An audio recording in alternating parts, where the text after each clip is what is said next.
अगर आज कोई वैज्ञानिक किसी इंसान का सिर बदल दे तो हम उसे चमत्कार कहेंगे या साइंस? लेकिन सवाल यह है, हजारों साल पहले यह कैसे संभव हुआ, और वो भी तब जब एक हाथी का सिर एक इंसान के शरीर से जोड़ा गया।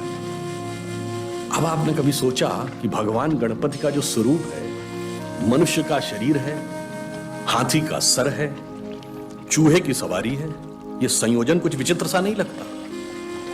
ये कहानी है भगवान गणेश की, और इस कहानी के पीछे छुपा है एक ऐसा रहस्य जिसे हम आज भी पूरी तरह समझ नहीं पाए। भगवान गणेश, जिन्हें हम बुद्धि का देवता मानते हैं, लेकिन क्या ये सिर्फ एक धार्मिक कहानी है या इसके पीछे कोई ऐसी सुपर सिविलाइजेशन का हाथ है जिसकी तकनीक आज के इंसानों की कल्पना से भी परे है? कहानी की शुरुआत होती है जब माता पार्वती ने अपने शरीर की ऊर्जा से एक बालक की रचना की।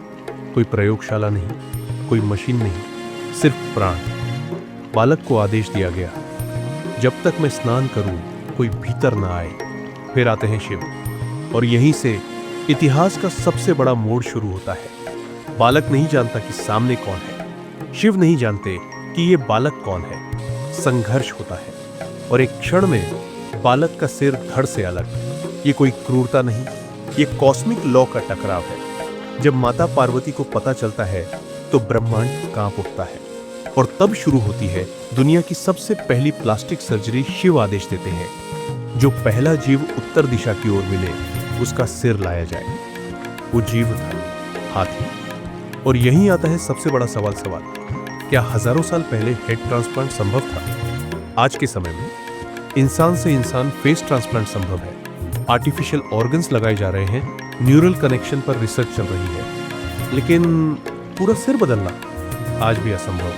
तो फिर गणेश जी, ये कैसे संभव हुआ? क्या गणेश जी किसी टाइप एक्स सिविलाइजेशन से जुड़े हैं? साइंस एक स्केल मानता है, कर्दाशिव स्केल टाइप 0, यानी हम आज के मानव टाइप पे जो पूरे ग्रह की ऊर्जा नियंत्रित कर सकती हो टाइप 2, तारों की ऊर्जा भी इस्तेमाल करती है टाइप 3, आकाश गंगा की ऊर्जा। लेकिन भारतीय ग्रंथ किसी और ही स्तर की बात करते हैं, जहां शरीर सिर्फ वाहन है, चेतना ट्रांसफर हो सकती है, प्राण, एनर्जी, आत्मा, डेटा। गणेश जी शायद एक ऐसी सिविलाइजेशन के प्रतीक है जो कार्दाशिव स्केल से भी आगे थी। हाथी का सिर सिर्फ शरीर नहीं, सिंबल है। विशाल मस्तिष्क, जबरदस्त स्मृति, शांति प्लस शक्ति बाधाओं को हटाने की क्षमता, यानी गणेश जी शायद इंसानी समझ से परे की दुनिया। अब सवाल उठता है कि इंसान उस स्तर तक कब पहुंचेगा?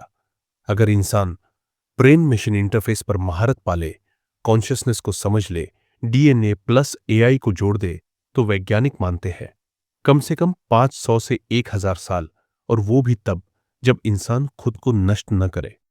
गणेश जी कोई एलियन नहीं, कोई साइंटिफिक एक्सपेरिमेंट नहीं, वो देव है।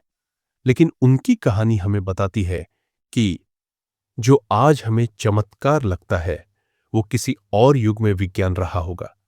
शायद हम भगवानों को इसलिए नहीं समझ पाते क्योंकि हम अभी उतने विकसित ही नहीं हुए।